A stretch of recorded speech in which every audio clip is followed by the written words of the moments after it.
সিয়াম আহমেদের জঙ্গলিতে একটা আলাদা মাস্টার স্ট্রোক সিয়াম কিন্তু দিয়ে দিল।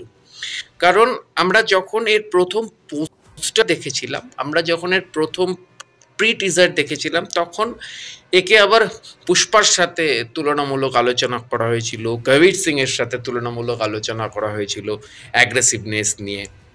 তো এক্স্যাক্টলি সেই জায়গা থেকে দাঁড়িয়ে তারা কিন্তু টিজারের মধ্যেই টাইগার মিডিয়া এতটাই কনসাস, কেননা টাইগার মিডিয়া একদম লাস্ট বলে ছক্কা হাঁকাতে এলো, আগে সবারটা দেখে নিল, দেখে নিয়ে তারা শেষ বলে ছক্কা হাঁকাতে এলো। তো এক্স্যাক্টলি টাইগার মিডিয়া কি করলো, টিজারে এসে তারা কিন্তু এটাকে রিভিল করলো, এবং সেটা ক্যারেক্টারের মুখ দিয়ে রিভিল করছে যে আমি পুষ্পাও নই, আমি কবির সিংও নই, আমি জঙ্গলি। তো এটা যেন আরো হাইপ কোথাও বাড়িয়ে দিল, এবং এটা আমার কোথাও একটা মাস্টার স্ট্রোক লাগলো এই সিনেমাটার ক্ষেত্রে। কারণ আমরা ক্রিটিকরা, আমরা যারা দোষটা ধরতাম, দোষটা ধরার কিন্তু আর জায়গা থাকলো না। কারণ তার আগেই সে কিন্তু সারেন্ডার করে দিল যে ভাই আমি কিন্তু পুষ্পাও নই, আমি কবির সিংও নই, আমি কিন্তু নিজের জঙ্গলি। এবার যদি সেই আদলটা পুষ্পার মতনও হয় বা কবির সিংয়ের মতনও হয়, আমরা কিন্তু সেটা নিয়ে আর আলোচনা করতে পারবো না। কারণ সেই আলোচনা করার পথটাই বন্ধ করে দিল টাইগার মিডিয়া এবং সিয়াম নিজেও। তো এক্স্যাক্টলি এই ছবিতে বুবলি রয়েছে, যেখানে জানি আমরা যে বুবলি আর শাকিব খানের বিষয়টা বহু চর্চিত একটা বিষয়, সেটা চর্বিত চর্বণ হয়ে গেছে। তো যাই হোক, এখানে একটা অদ্ভুত কম্পিটিশন, একটা কাটে কাট টাক্কর আবার বুবলি দিতে আসছে। মানে একদিকে তো নিশো ভাই তার সিনেমা দাগিয়ে নিয়ে আসছেই, সেটা তো একটা টাক্কর আসছেই সাকিব খানের সামনে, আবার এদিকে বুবলিও আসছে সাকিব খানের সাথে জঙ্গলিতে সিয়াম আহমেদের সাথে।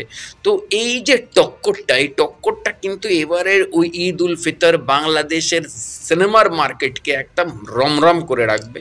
এবং সবচেয়ে বড় জিনিস হচ্ছে যে এখানে অনেক ব্যক্তিগত লড়াই, এখানে অনেক পেশাগত লড়াই, এখানে অনেক ইগোর লড়াই, অনেক কিছু আমরা দেখতে পাবো। এবং বর্তমান বাংলাদেশের নতুন রাজনৈতিক প্রেক্ষাপটের মধ্যে দিয়ে এই ছবিগুলো আসছে, এবং দর্শক কতটা কিভাবে সেই ছবিগুলোকে নেয়, মানে কতটা ব্যবসা সফল হতে চলেছে ছবিগুলো, সেই জায়গাটাও আমাদেরকে দেখতে হবে।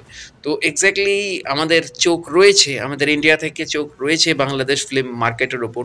তবে জঙ্গলি দেখে সত্যি খুব ভালো লাগলো। জঙ্গলি একটা মাস্টার স্ট্রোক সিয়াম আহমেদের, এবং আমি সিয়াম আহমেদের আপকামিং কেরিয়ারের শুভ কামনা করি। কারণ দরকার আছে এরকম নতুন ইয়ং ব্লাড একটা ছেলে এই লেভেলের একটা পারফরমেন্স করছে, এবং দেখে সত্যি ভালো লাগছে যে শর্ট ফিল্ম থেকে উঠে এসছে, যে নাটক করতে করতে উঠে এসছে।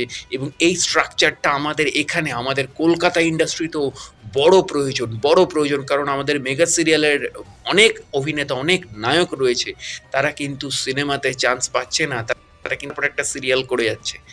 কিন্তু এবার তাদেরও সিনেমাতে নিয়ে আসা উচিত, তাহলে আমাদের কলকাতা ফিল্ম ইন্ডাস্ট্রিরও হিরোর সংখ্যা বাড়বে, যেটা বাংলাদেশ ফিল্ম ইন্ডাস্ট্রিতে হচ্ছে।